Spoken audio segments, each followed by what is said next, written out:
신약과 제사제도 가운데 보시면 예수님께 이런 말씀하시죠. 예수께서 이르시되 내가 곧 길이요 진리요 생명이니 나로 말미암지 않고는 아버지께로 올 자. 결국 아버지를 만나야 한다는 이야기거든요. 이게 구약의 제사입니다. 하나님을 만나러 가는 거잖아요. 결국 예수님도 제사제도 관련해서 이런 이야기를 관련했다고 이해할 수 있습니다. 그 다음에 또 주를 뵈러 간다 하는 표현을 신약성경에 나옵니다. 한번 읽어보실까요? 그러므로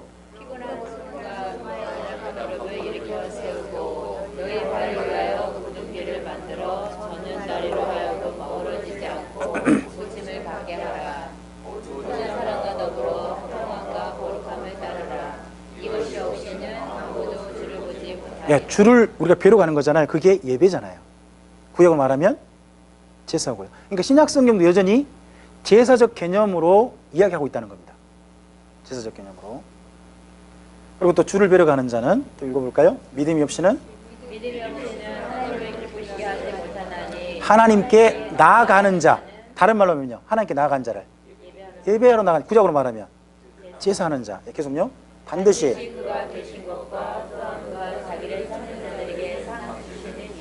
믿고 그분 앞에 나가야 한다 하는 게 히브리서 이야기고요. 그 다음에 또 너희는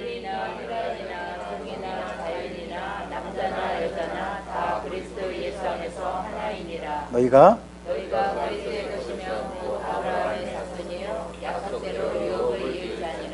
그러니까 이방인도 아브라함 자손이라는 겁니다. 이 아브라함 때 하나님께서 그의 믿음을 의로 여기셔서 그의 제사를 받아주시고 명령하셨잖아요. 그러므로 우리가 아브라함의 자손이 되면 이방인들도 하나님 제사 드릴 자격을 얻게 된다 하고 이야기하는 분이 바울입니다. 그런 종 이야기로. 그래서 에베소서 말씀은 이제 둘이 하나가 되는 거죠. 그래서 율법을 피했다고 나옵니다. 거기 한번 좀 찾아갔으면 좋겠는데 에베소서 2장이요.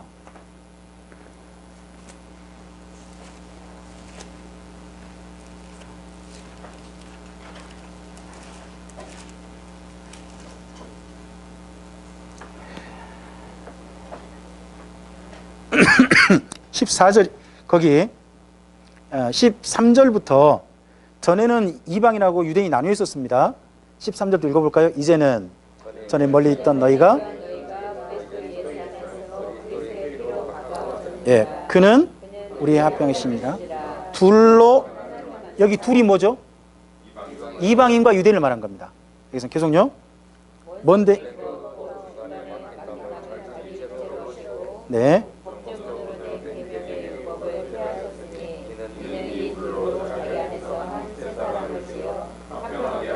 그럼 여기 말한 법조문이 뭔가요?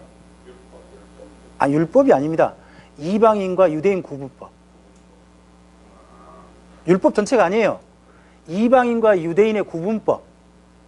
그게 십자가를 통해서 어떻게 됐다? 소멸됐다. 그게 소멸돼서 그러므로 이제 예수 안에서 이제는 우리 함께, 그래서 마지막 결론이 거기 18절이 뭡니까? 함께 나아갈 수 있다. 이제 이방인도 하나님 아버지 앞에 나아갈 수 있다. 이게 제사죠. 구약은 제사잖아요. 결국에서 제사로 통일돼서 구약의 제사 제도가 해석이 되고 신약에서 이야기되고 있는 겁니다. 내용들이 계속해서. 자, 그 다음 또 읽어볼까요? 제사는 제사장을 의지해야 되잖아요. 제사 드린 자가. 거기에 대해서 하는 이야기입니다. 읽어주실까요? 제사장들 그들의 수요가 많은 것은 죽음으로 말미암아 항상 있지 못하겠되 예수는 영원히 계심으로 그 제사장 기쁨도 가리지 아니하니라. 그러므로 자기를 힘입어 하나님께 나아가는 자들을, 그러니까 결국 보시면 구원이 하나님 아버지 결국 나가야 되는 거 우리도요. 그죠? 근데 구약엔 누구를 힘입어 나가요? 제사장을 힘입어 나가잖아요. 근데 이제 우리가 힘입을 제사장은 누구시다? 예수님이시다. 이게 신약의 히브리서 해석이라는 거죠. 결국은 구약의 제사 제도를 신약의 구원론과 연결해가지고 이야기를 하고 있습니다. 계속해서 이야기를 들어보면 그 다음 또 읽어주실까요? 그러므로 우리에게 큰 대제사장이 계시니 충천하시니 곧 하나님의 아들 예수시라. 우리가 믿는 도리를 굳게 잡을지어다. 예, 우리에게 있는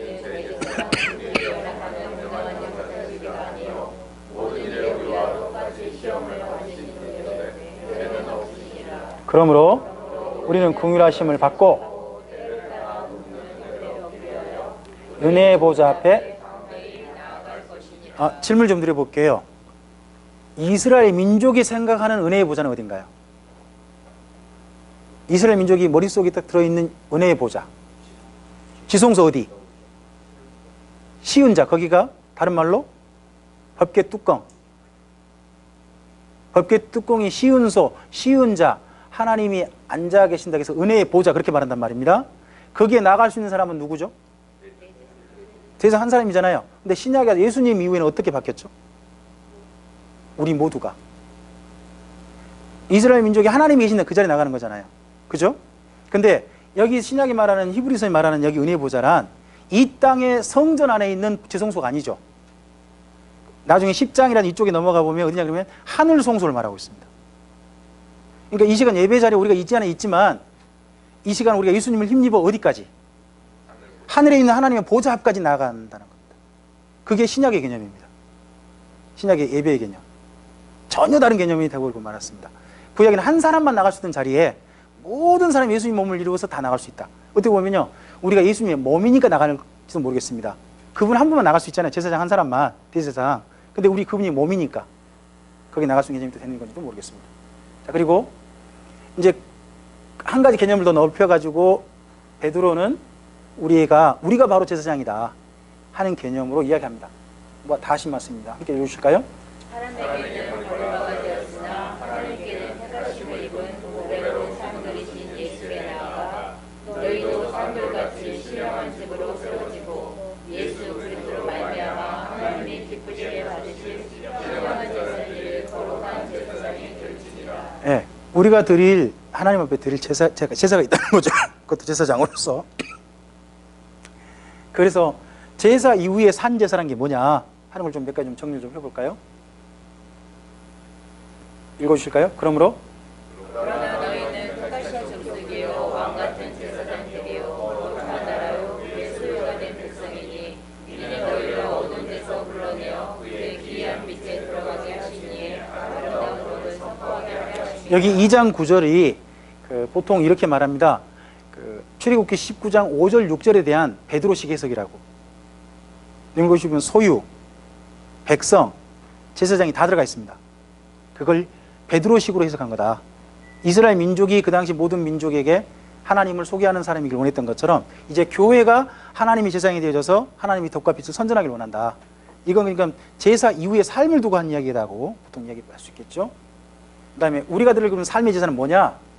읽으실까요? 그러므로 형제들아 내가 하나님의 모든 자비하심으로 너희를 권하노니 너희 몸을 하나님이 기뻐하시는 거룩한 산 제물로 드리라. 이는 너희가 드릴 영적 예배니라. 구약 제사의 특징은 뭔가요? 제물을 어떻게 하나요? 죽이잖아요. 근데 신약에는 우리들이 드릴 제사는 뭔가요? 살아서 드린다는 겁니다. 죽이는 게 아니에요. 죽이는 게 아니라 우리가 더욱더 바르게 살아서 그 삶 자체가 하나님께서 받으시는 제물이 돼야 된다 하는 게 신약적 개념으로 정리해서 이야기되고 있습니다. 히브리서 말씀을 또 한번 읽으실까요? 그러므로 우리는 예수로 말미암아 한 사람 한 손의 제사를 하나님께 드리자. 이는 그 이름을 증언하는 입술의 열매니라. 오직 선을 하나님과 서로 나눠주기를 잊지 말라. 하나님은 이 같은 제사를 기뻐하시느니라. 그러니까 구약의 제사는 하나님 앞에 나아가는 제물을 드리고 하는 제사였다면 신약의 제사는 여기서 한참 더 나아갑니다. 먼저 히브리서 두 가지 나옵니다. 은혜의 보좌 앞에 담대히 나아가자. 이 제사가 있죠. 제사로 보면 그럼 공동 예배입니다. 우리의. 그렇죠? 공동 예배 있고 공동 예배 이후에 뭐가 있냐 그러면 삶도 이제는 예배해야 되는 겁니다. 그래서 삶도 예배해야 한다 하는 게 이게 누구한테 한 거냐. 그 당시 유대교로부터 핍박받고 재산을 몰수당하고 감옥에 갇히고 매를 맞고 있던 유대인들이 살아야 할 삶을 이야기하고 있습니다. 그런 상황에서도 이렇게 삶을 살아야 된다. 그게 바로 거룩한 제사다 라고 이야기하고 있는 겁니다. 자, 여기까지 정도로 제사를 좀 마무리하겠습니다. 나머지 부분은 그냥 참고로 해놓은 거거든요. 좀 읽어보시고 다니엘서 부분은 좀 이야기를 좀 할까요? 이게 누가복음 24장을 누가복음 24장 읽어보시면 예수님께서 부활하신 예수님에 대해서 설명하실 때 구약을 이야기할 때 세 개로 나누십니다. 모세의 율법과 선지자의 글과 시편에 예수님에 관련 기록들이 이렇게 나와요. 구약을 세 개로 나눕니다. 이걸 우리 흔히 아는 것처럼 토라, 르비임, 그리고 케투빔입니다. 예수님의 그 당시 그러면 그 유대교에서 구분한 거 있지 않습니까? 그걸 그대로 이야기하신 겁니다. 근데 거기 내용에서 다니엘서 위치를 보자는 겁니다. 다니엘서가 케투빔이 들어가 있습니다. 우리는 다니엘서를 지금 예언서에 들어가 있잖아요. 대선지서로 더더구나.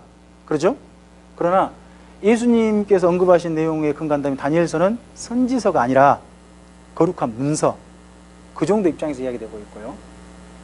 그리고 선지자의 글 가운데 뭐 들어가냐? 역사서도 들어가 있다는 겁니다. 역사서가 역대상하서라든지 에스라 느헤미야는 안 들어가 있습니다. 근데 그 이전에 여호수아서부터 열왕기 하서까지 있죠. 그게 전부 다 선지자의 글로 이해되고 있습니다.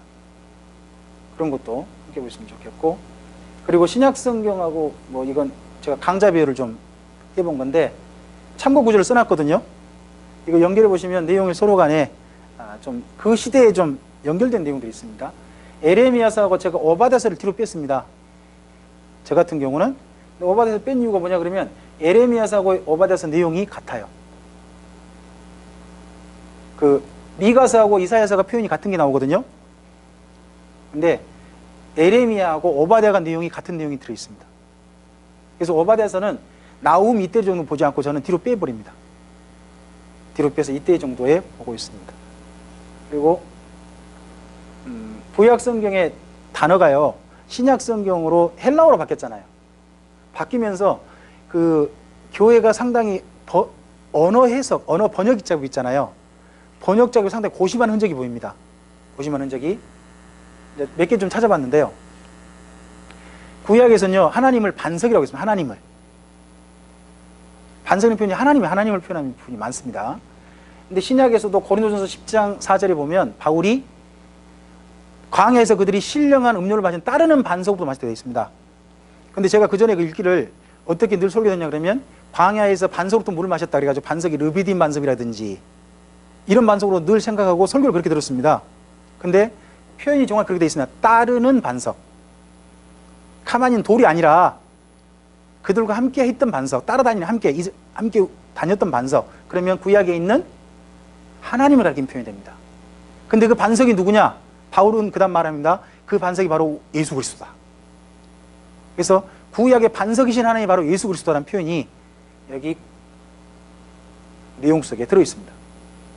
그리고 모략이라는 말이 구약에 있습니다. 모략. 근데 이 표현을 지금 신천지에 가져가가지고 모략이라는 말 한자로 찾아보면요. 거지로 속여서라도 어떤 목적을 이루는 수단과 방법이 이렇게 되어 있습니다. 그럼 하나님께서 모략의 하나님 그러니까 거지로 속여서라도 신천지 데려가서 성경 공부 시키는 것이 하나님의 방법이다.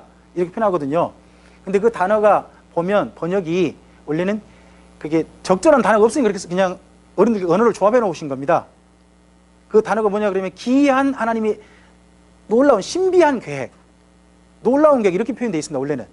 근데 이 표현이 구약에서 이제 모략이라는 말로 써놨고요. 신약에서는 그 말을 어떻게 써놨냐 그러면 오이코노미아. 그래서 그걸 바울이 번역해 놨는데 그게 경륜이란 말로 번역이 났습니다. 경륜이란 말로 돼 있고, 그리고 이사야서에 임마누엘 있죠. 하나님이 우리와 함께 하시다. 그 표현 있지 않습니까? 그 표현을 저는 요한은 파라클레토스로 번역했다고 봅니다. 보혜사. 내 우편의 선자자는 뜻이잖아요. 내 우편의 선자. 그리고 소유제사장 나라가 베드로전서에 나오고요. 그리고 구약의 이사야에서 기초돌 나옵니다. 거룩한 기초돌. 그 신약에서는 모퉁이 돌이라는 표현으로 베드로에게 등장합니다. 그래서 구약의 언어를 신약적인 언어로 바꾸는 작업이 있지 않습니까? 이것도 한번 연결해 보시면 상당히 흥미로운 표현들이 좀 등장하고, 이 표현이 신약 이 표현하고 동일한 거구나 하는 것도 좀 볼 수 있어서 성경을 좀 풍성해 볼 수 있는 방법 중에 하나가 된다고 봅니다. 이 정도 준비했습니다. 다음에 또 시간이 된다면 이번엔 좀 신약적인 내용을 가지고 한번 좀 더 살펴봤으면 좋겠습니다.